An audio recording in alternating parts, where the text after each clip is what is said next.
Hi, Helen. Thank you for your essays. Let's have a look at your cover letter first. Dear Sir, Madam. Okay, you can also say Dear Sir or Madam. Or Madam.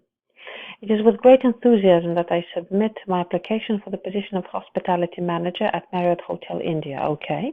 I am a hospitality professional with over 10 years of experience, and I know my diverse skill set and qualifications will make me an asset to your organization. Okay, absolutely perfect. You can say not just I know, but I am certain that.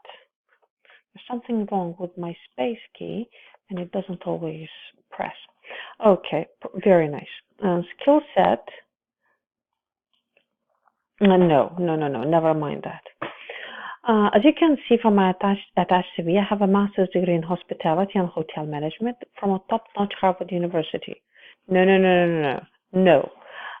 One, you don't say, I mean, there are not many Harvard universities, right? And two, top-notch is terribly, terribly informal. So if you want to show the quality of your degree, you simply say from Harvard University. That's it. I've built my career with at world-renowned hotels such as Radisson, Starwood, and Hyatt chain of hotels. If you say hotels, then you don't say hotels here, okay? So find a way to rephrase one of the words or remove or restructure your sentence, but avoid that repeat. In my current job as a hospitality manager, you don't need to capitalize that. No. No. I have increased the hotel revenue by 30% by doing what? You really need to explain how you did this. I know that this is this is the the STAR acronym that is supposed to be used in writing resumes. It's like what you did and in which circumstances and which was the outcome. But you really have to say by doing what you have increased the hotel's revenue. In a row of 2 years, no, for 2 years in a row, no, not in a row of 2 years. I'm not going to rewrite this, just say this. For 2 years in a row, I was awarded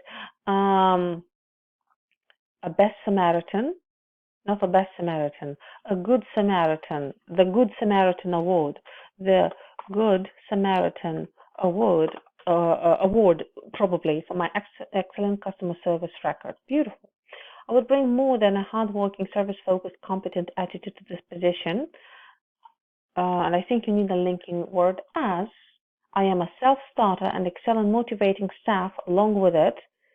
Okay, period. Because here you start with a new idea. Along with this,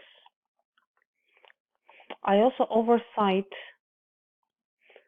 staff security, safety, and performance. No, I also oversee is a different way. I also value staff security, safety, and performance. I have a vast experience in hospitality from my current and previous organization and would definitely be an added advantage to the current open position.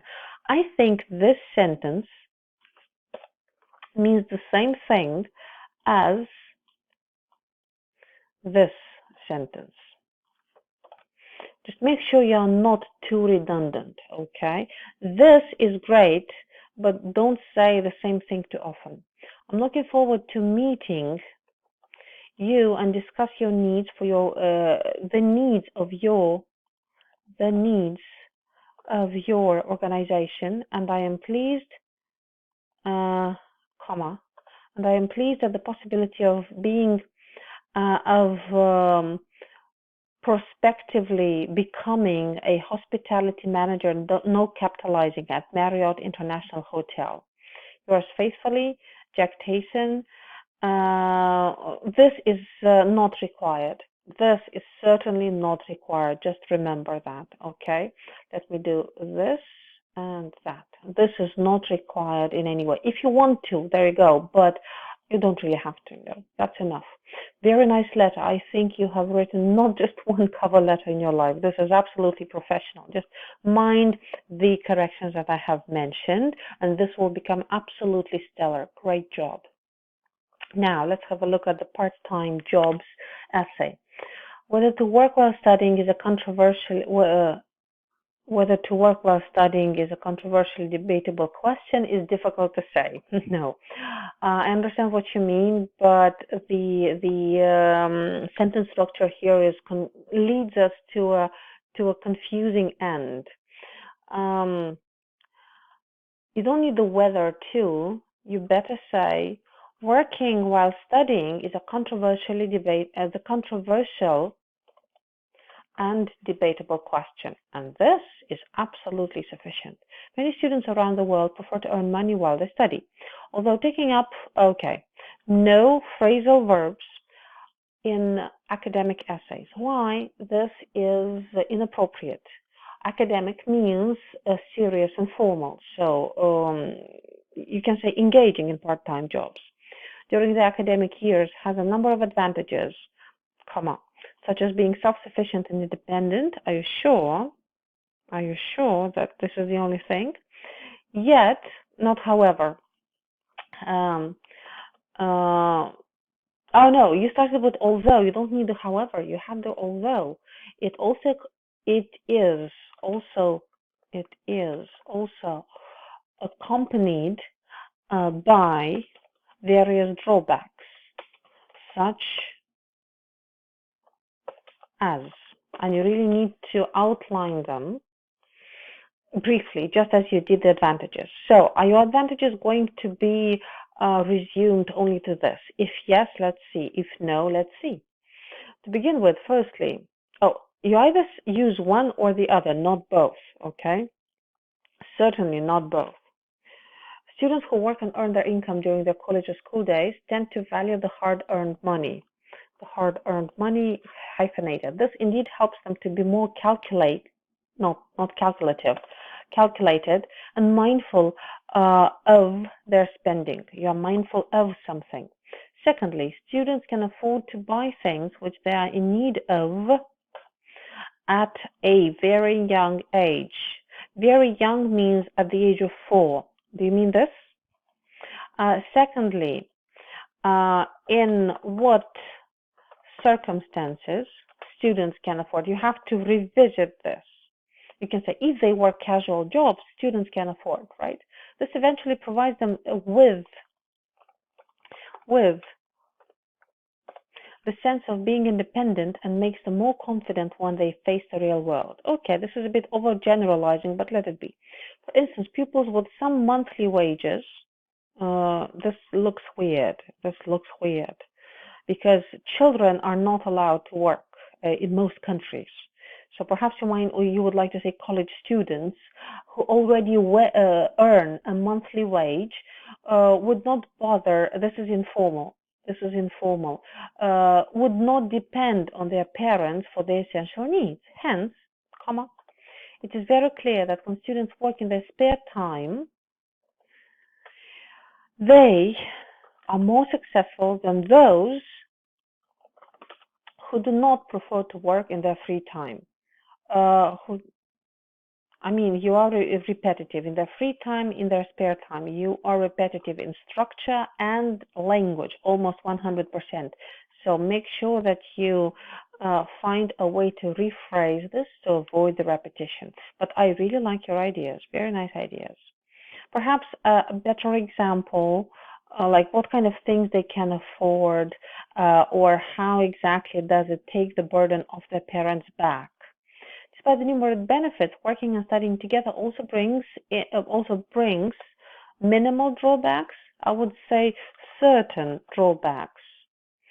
And I wouldn't add the student's life. No, certain drawbacks. Just this.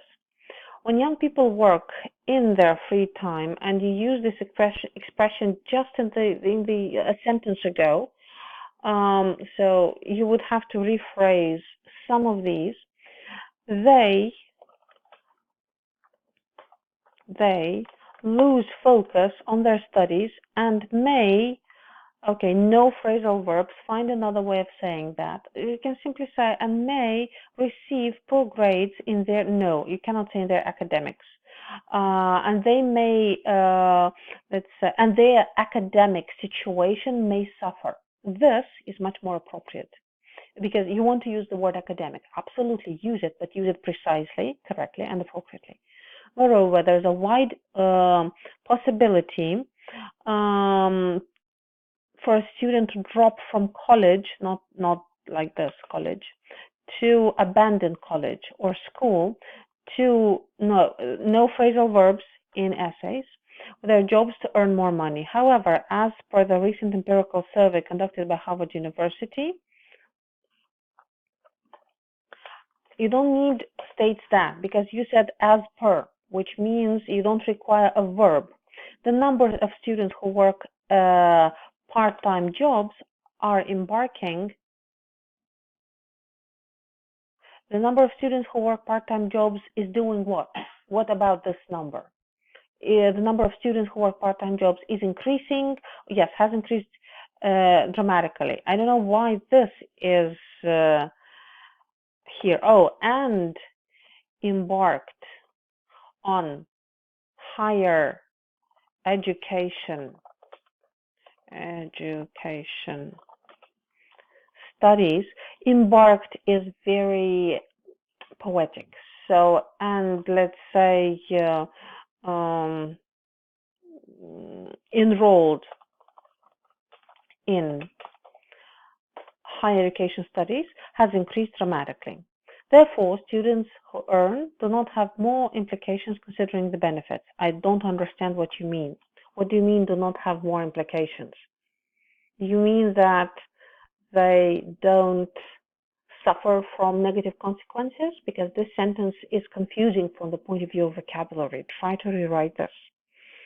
The word implications is not used appropriately because you cannot say that a person does not have implications in this very context. No. In conclusion, from the above arguments, it is clear that students who work and study are more flourishing in their real life. I wouldn't use the word flourishing, no. Let's say more successful, yes, absolutely, but not flourishing, than those who just study. Okay. Learning to know the value of work and money while studying is rewarding compared to the negligible demerits. Okay, very nice use of vocabulary here. Okay. You could intensify and emphasize this and say, are certainly more successful in their real life. And again, this is overgeneralizing. In what exactly? Real life is everything, working, playing, addictions, family, everything is real life. So this is hugely overgeneralizing. Okay, so you probably mean in their professional life, in their future jobs, in future employment, in personal qualities. So you really have to be more specific about this. You have really good ideas. I really like the way you write. You are a perfect writer of cover letters. I can see this, yes, with slight adjustments.